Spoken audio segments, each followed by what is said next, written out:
Kilala mo ba ang baryang ito, guys? Ito ay ang 5 centimos na si Melchora Aquino, Coins of the Philippines. Ginawa ito, guys, noong 1979 hanggang 1982 ang ating 5 centimos. Meron itong composition, guys, na brass at may timbang na 2.5 grams at ang diameter ay 19 mm.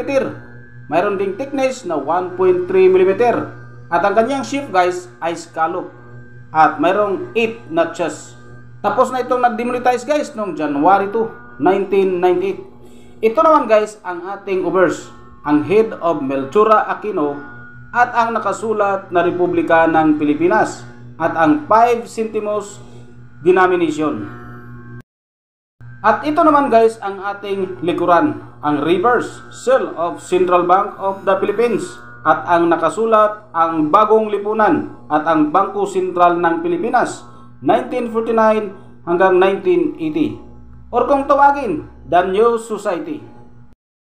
Guys, ang ating 1980, guys, na gawa sa Bangko Sentral ng Pilipinas ay mayroong 111,339,000 kapiraso, guys. At mayroong presyo, guys, galing sa ating source of information sa enomista.com. Ang good, 9 pesos point 60 centavos. Ang very good, 9 pesos and 60 centavos. Fine, 11 pesos. Ang very fine, 18 pesos. At ganoon din sa extra fine, about uncirculated at uncirculated. At mayroong ginawang proof coins nito, guys, ay umabot lang ng 3,133 kapiraso.